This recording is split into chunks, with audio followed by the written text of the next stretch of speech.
climate change and ecosystem alterations cause increasingly dramatic global scenarios.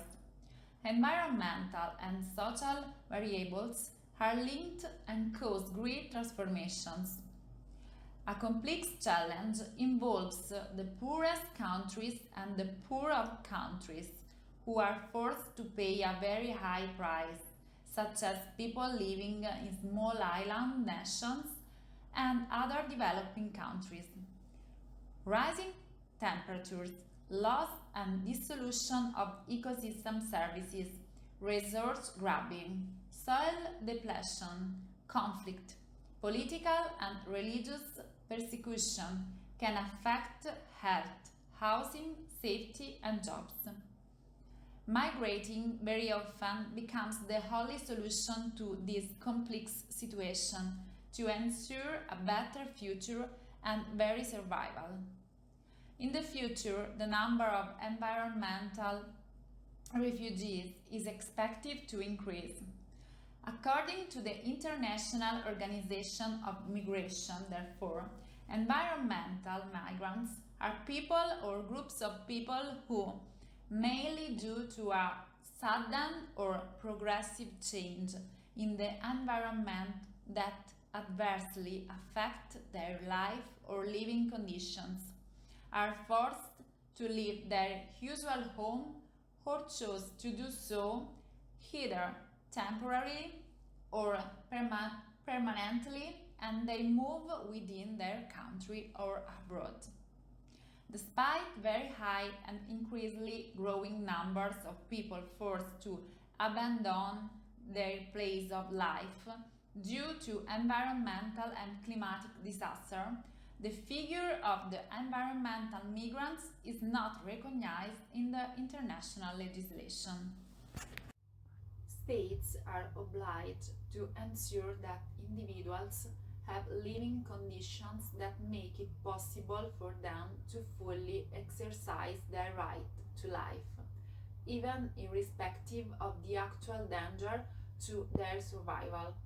The effect of unsustainable development, environment pollution, climate change risk hindering the effective enjoyment of individual human rights. When access to essential natural resources, such as drinking water, is denied, states are therefore called upon to intervene to protect the individual right to life. The first decision of the Court of Cassation on climate change is an order of 24 February 2021, number 1522, which specifically referred to a recent international jurisprudential orientation. These are the statement of Human Rights Committee concerning the Te Tiota case against New Zealand. Indeed, the scope of what the committee states in the case is particularly interesting because it can guide the decision of national courts. Moreover, the decision is important for the recognition of the institution of protection of vulnerable persons. These are the so-called environmental migrants without a specific protection system. With this decision, protection is recognized for this category by emphasizing the negative effects of the environment. In fact, the main problem with this category of migrants is that they would not be protected by refugee status, considering that under Article 1A of the 1954 Geneva Convention, they are entitled to protection. A refugee is to be understood as someone who is unable or unwilling to return to their country of origin, owing to a well-founded fear of being persecuted for reason of race, religion, nationality, membership of a particular social group or political opinion. Ordinance 5022 of 2021 of the Court of Cassation derives from the reaction of an application for international protection by a migrant who, due to the environmental destruction of the area, fled to Italy, where he was not granted any form of protection. The request made by the applicant, a citizen of the Niger Delta region of Nigeria, was for permission to stay on Italian soil. This permit was denied by the competent territorial commission and later by a court in the Marche region. In particular, the Court of Merit, in reconstructing the situation of the migrants' area of origin, recognized a serious form of environmental disruption. However, in its decision, the court stated that there was no context of generalized violence, such as to warrant the recognition of the applicant's protection status, in consideration of the fact that the scenario described could not be configured as an armed conflict or an equivalent situation. A foreign national appealed to the Court of Cassation against the judgment by which the Court of Appeal has confirmed the refusal of international and humanitarian protection. In particular, the appellant complains that the judgment under appeal did not take into account the appellant's vulnerability, which must be verified in the concrete items.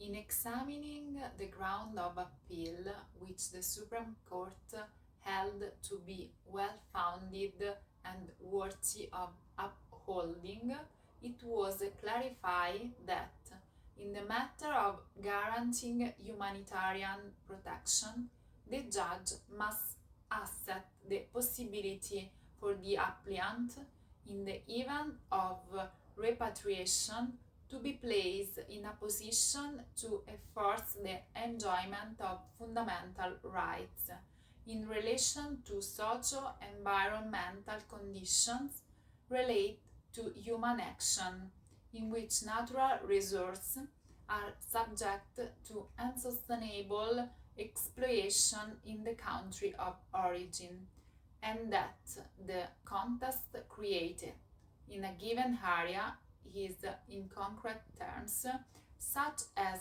to seriously put in risk the very survival of the individual and his or her relatives.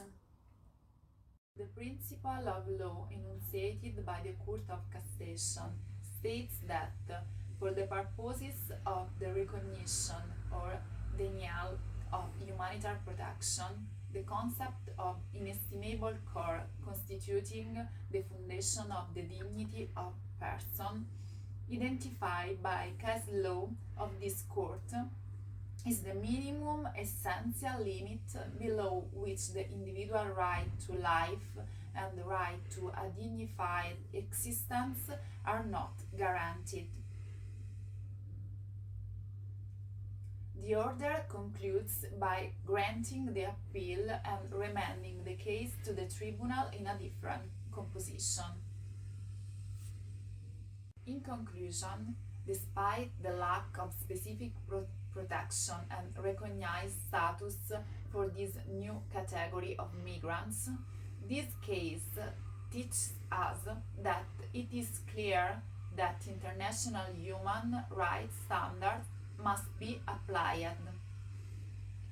Recognizing the possibility of humanitarian protection being granted to migrants fleeing their country of origin due to environmental disasters is in line with the commitment of states to take measures to implement the 2030 Agenda for Sustainable Development, insofar as it provides for effective measures to cope with natural disaster and the adverse effects of climate change.